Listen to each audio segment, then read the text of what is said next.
G'day. It's not often you'll see the Channel 9 team, same place, same time, is it? But this is big, an important milestone. 45 years of local television. In this Postcards 1 Hour special, we'll take you right back to the start. September the 5th, 1959. That was the official opening, and so from that point, NWS9 was providing local commercial television for the people of South Australia. Big buzz, a lot of funny feeling about this newfangled device called television, even for a premiere.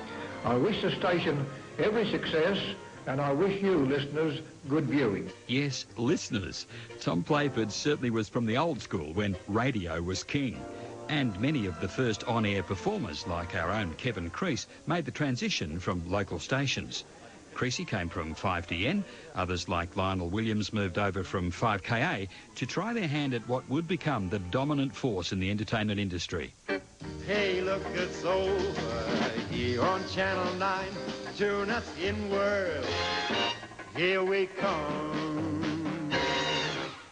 Lionel and Creasy became a potent force on local television, and their early radio days experience broadcasting from theatres and halls paid off. It was homegrown product, and that's where we cut our teeth and learned to, I suppose, handle an audience. Everybody was a stranger to television who joined this company.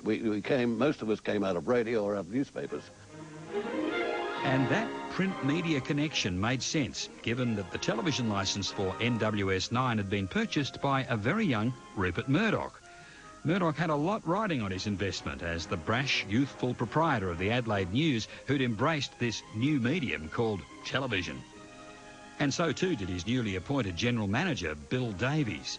But sadly, as the race to be the first on air grew ever more frantic, one of Bill's first crises was to inspect the damage caused by a fire. It was in the station's new studio with its specially laid floor, meant to offer a perfectly true and even surface for the newly purchased TV cameras on wheels. Well, it was a dreaded fire, all right, but we didn't know what it was. We didn't know what had happened until 4 o'clock in the morning. When we got in here, we saw the floor, which last night looked beautiful, with lovely big, now, slices across it where the hoses had dragged right through it, like the marks of an angry serpent going through, or great big boot marks from the firemen's boots, who'd all walked out of here covered with floor all over their boots. So the floor looked like the scene on the moon. It was a dreadful mess. And we were very anxious to be first on air, too. How important was it, fire or no fire, to get there first? Well, we thought very important because, you know, in those few weeks, if you could be first, you could impinge yourself on the audience because, believe me, Adelaide was waiting for television. And the staff at Channel 9 were determined that fire or no fire, the official on-air date would remain the same, September the 5th, 1959. But the property storage area, the small news studio, and this, the main presentation studio, or Studio 1, were disaster areas. And we couldn't use it until the floor was all relaid again. So where did you go? Well, we went to the ladies' dressing room. Where else could we go? There weren't any other rooms to go to, that was the point.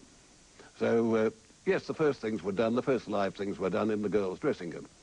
For Creasy, today's makeup area, just metres from the old ladies' dressing room, still brings back memories. We decided, yes, we weren't going to be stopped, unlike this. So we set up a camera and a few chairs and things in the women's dressing room. And that was our first studio, and I interviewed 4 charming ladies, and we had a bit of a contest as to who won that. And then the rest of the night, we were showing movies and things, and I'd never seen television. And I remember sitting in this women's dressing room with this little monitor, TV set, in front of me, and the picture, I didn't understand at the time, but the thing wasn't working properly, and the picture kept rolling like this sort of thing. And I thought, what have I got myself into? I should get back into radio. This is never going to catch on.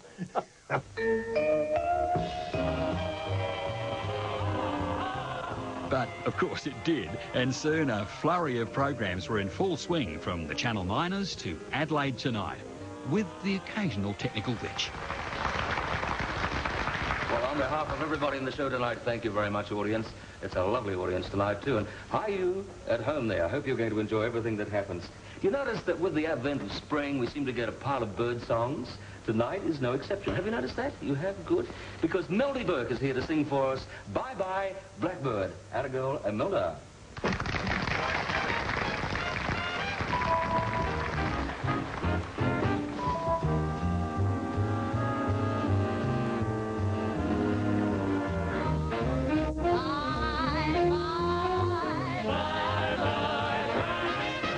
Thankfully, the audience was a forgiving lot as homegrown entertainment came into their lounge rooms.